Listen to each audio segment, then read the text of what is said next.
Police निरीक्षक किरण कुमार कबाडी यांच्या मार्गदर्शनाखाली स्थानिक गुन्हे शाखेतील पोलीस उपनिरीक्षक समीर अभंग आणि पोलीस अंमलदार संतोष खैरे, बाळासाहेब गुंजाळ, अमृत आढाव, योगेश कद्रेले यांचं पथक तयार करून सदर पथकास अवैधरित्या गौण खनिजांचे उत्खनन करून वाहतूक करणाऱ्या इसमांची माहिती काढून कारवाई करण्याबाबत सूचना आणि मार्गदर्शन करून पथक रवाना केले।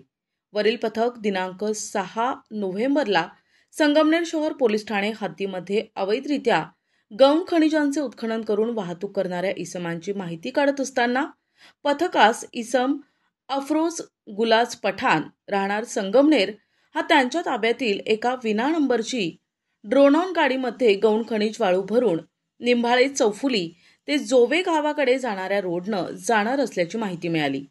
पथकानं तात्काळ अरोमा हॉटेलजवळ जाऊन सापळा रचून थांबविले असता बातमीतील विना नंबरची वाहन येताना दिसले। त्यावेळी पथकाची खात्री झाल्यानं पथकानं नमूद विना नंबरचं वाहन थांबवून खात्री केली असता ड्रोनॉन गाडीचे पाठीमागील हौदामध्ये वाळू भरलेली असल्याचं दिसून आलं। पथकानं गाडी चालकास त्याचे नाव गाव विचारले असता ट्रक चालकाने त्याचे नाव अफरोज गुलाब पठाण असे असल्याचे सांगितले। सदर चालकास वाजू चावत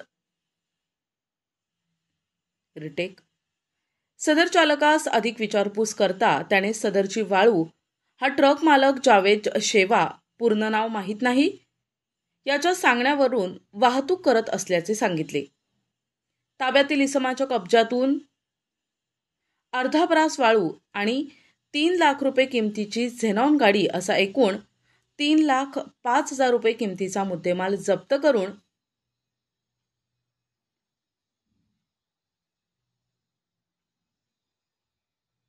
स्थानिक गुन्हे शाखा अहिल्यानगर यांच्या फिर्यादीवरून संगमनेर शहर पोलीस ठाण्यात गुन्हा दाखल करण्यात आलाय।